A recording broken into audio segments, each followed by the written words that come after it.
Dan pemirsa, Menteri Pariwisata dan Ekonomi Kreatif Sandiaga Uno menyatakan sebelumnya berdasarkan data BPS, jumlah kunjungan wisatawan mancanegara pada tahun 2022 meningkat. Seberapa meningkatnya, seberapa signifikan dibandingkan dengan tahun lalu? Saat ini kita akan berbincang dengan Menteri Pariwisata dan Ekonomi Kreatif Sandiaga Uno. Selamat siang, Pak Sandi. Recording in progress. Selamat siang, terima kasih Zona Bisnis sudah mengundang kami dari Banyuwangi. Kita berharap masyarakat Indonesia berwaspada dalam kegiatan berwisata, bangga berwisata di Indonesia, dan menghadirkan wisata yang aman, nyaman, dan menyenangkan. Baik, Pak Sandi, dengan Marvin di studio saat ini, kalau kita melihat sebenarnya kunjungan wisatawan mancanegara dan domestik saat ini kan meningkat ya. Sebenarnya sudahkah pariwisata kita itu sepenuhnya pulih dan meningkat? Ya, Marvin, terima kasih bahwa pariwisata dan ekonomi kreatif tanah air terus menunjukkan tanda-tanda pemulihan yang kuat dan stabil. Performansi kunjungan wisatawan mancanegara ke Indonesia ini meningkat signifikan. Jika kita melihat mobilitas masyarakat Indonesia sudah berada di angka sebelum level pandemi, sehingga kinerja yang kita lihat dari wisatawan mancanegara meningkat cukup drastis, signifikan. Dari batas optimis yang 3,6 juta, kita sudah dalam proyeksi mencapai 5,2 juta. Sedangkan untuk pergerakan wisatawan Nusantara ini yang ditargetkan 630 juta sampai 700 juta, kita diperkirakan bisa di angka di atas 750 juta.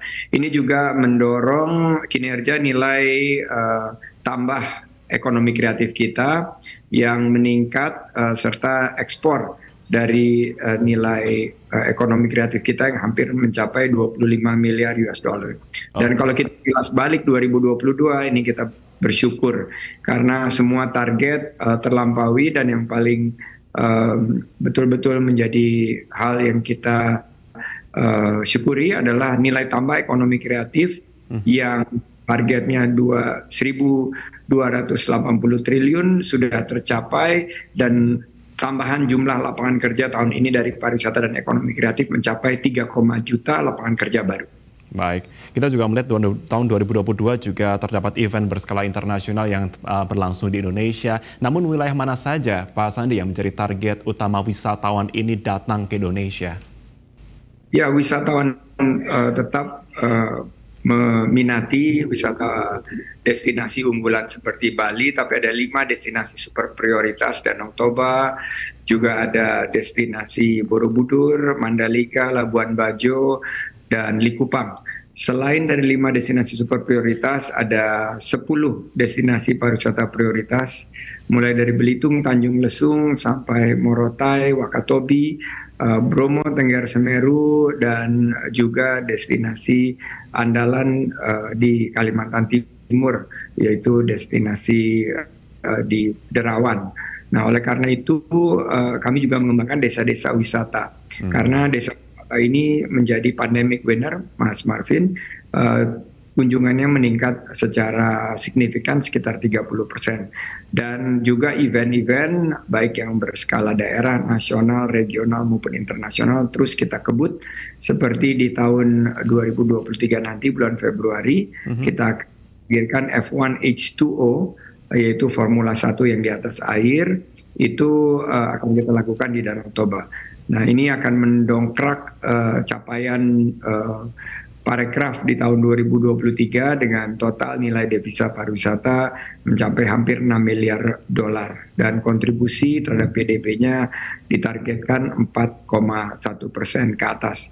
Oleh karena itu ini butuh tentunya kolaborasi dari seluruh pihak, karena target pemulihan ini akan memberikan kesejahteraan yang meningkat dan merata kepada seluruh pelaku parekraf, dan juga mendongkrak kesejahteraan masyarakat, bukan hanya yang ada di destinasi wisata, tapi juga di sentra-sentra ekonomi kreatif.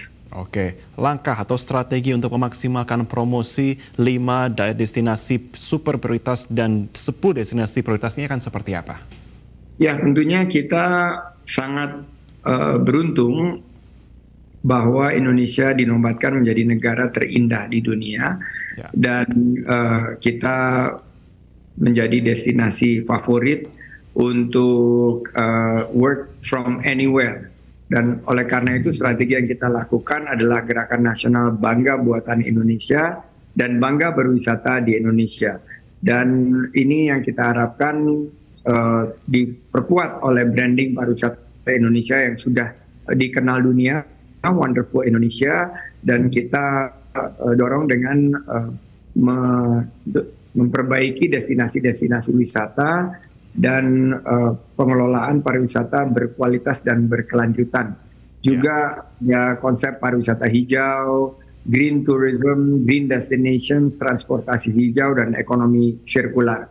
Saya melihat bahwa fokus kita untuk pengembangan pariwisata yang berkualitas dan berkelanjutan, membuka peluang usaha, dan menghadirkan terobosan-terobosan produk wisata baru seperti zero carbon footprint tourism dan penggunaan energi baru dan terbarukan. Ini yang akan mendorong shifting dari mass tourism ke sustainable eco-tourism. Jadi misalnya makin healing ini sekarang menjadi kebutuhan primer bagi generasi milenial dan generasi Z. Bagaimana Solo, Jogja, Ubud ini fokus kepada healing, wellness tourism, dan banyak saya kebetulan sekarang ada di Banyuwangi melihat bahwa konsep personalized, customized, localized, dan smaller insights ini bisa kita andalkan untuk mendorong kebangkitan sektor pariwisata dan ekonomi kreatif kita.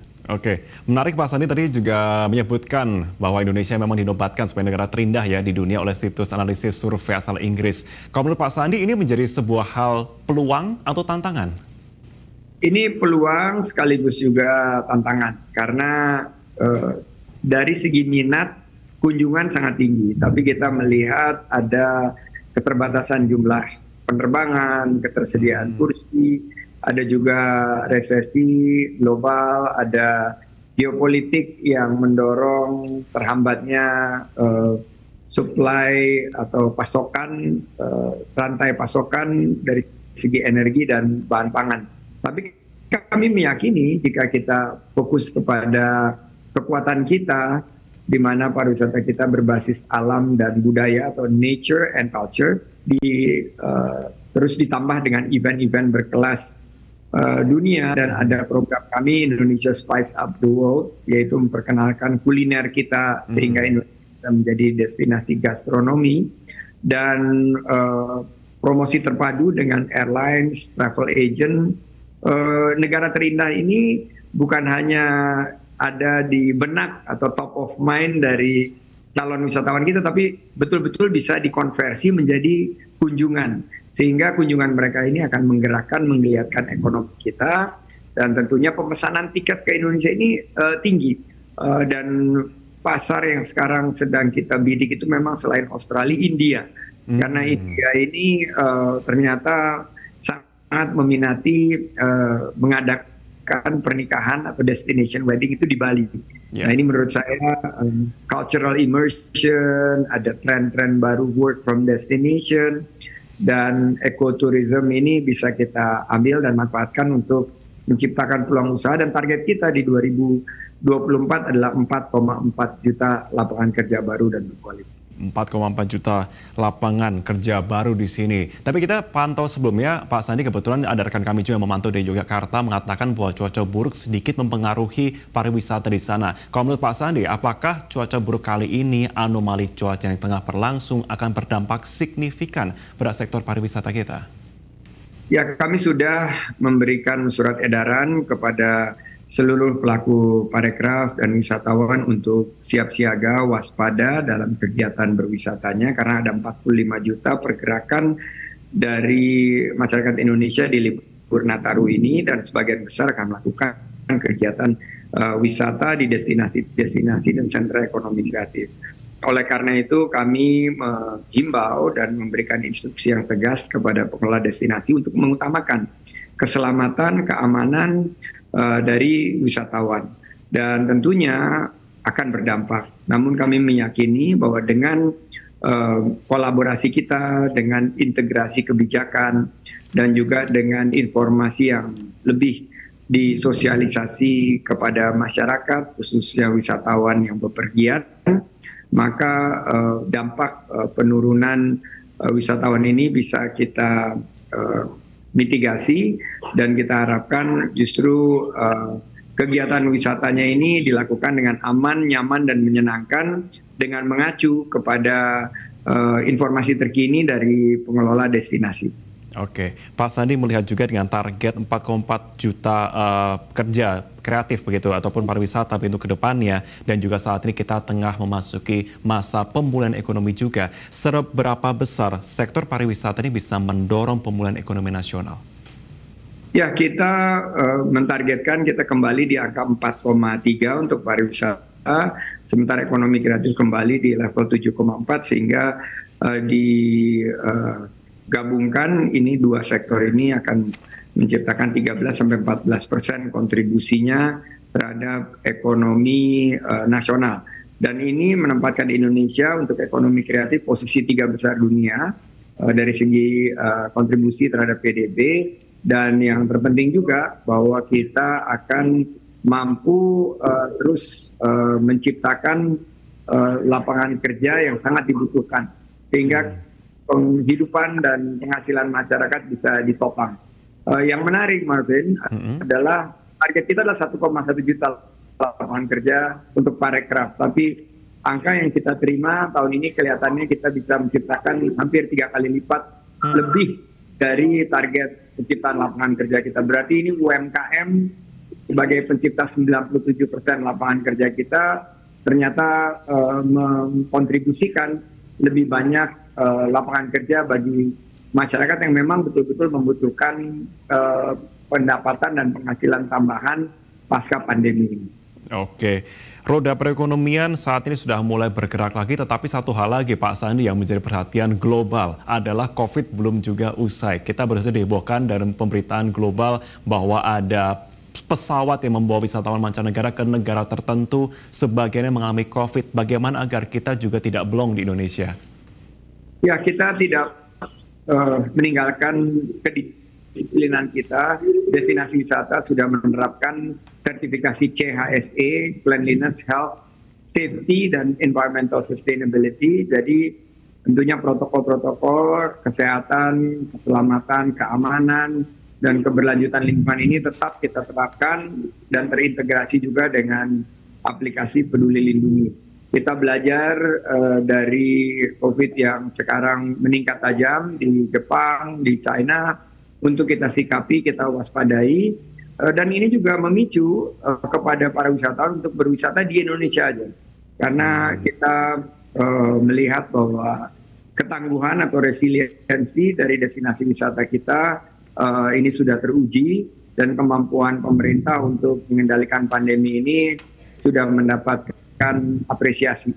Jadi mari kita bangga berwisata di Indonesia, berwisata secara aman, nyaman, dan menyenangkan di Indonesia. Oke, imbauan menjelang tahun 2023 tentunya kepada para pengunjung semuanya, masyarakat Indonesia, agar bisa membantu menggerakkan roda perekonomian kreatif di sini dan juga wisatawan. Silakan Pak Sandi. Ya, saya mengajak seluruh masyarakat untuk mendukung gerakan bangga berwisata di Indonesia atau di Indonesia aja. Gunakan kesempatan Anda untuk berlibur bersama keluarga, healing yang juga sangat refreshing, sekaligus benerin feeling tanpa kantong kering, apalagi kepala pusing. Berwisata di Indonesia. Baik, dan jangan lupa untuk tetap perhatikan protokol kesehatan dimanapun berada ya. Terima kasih Menteri Pariwisata dan Ekonomi Kreatif Pak Sandiaga Uno sudah bergabung bersama kami. Sehat selalu Pak. Terima kasih.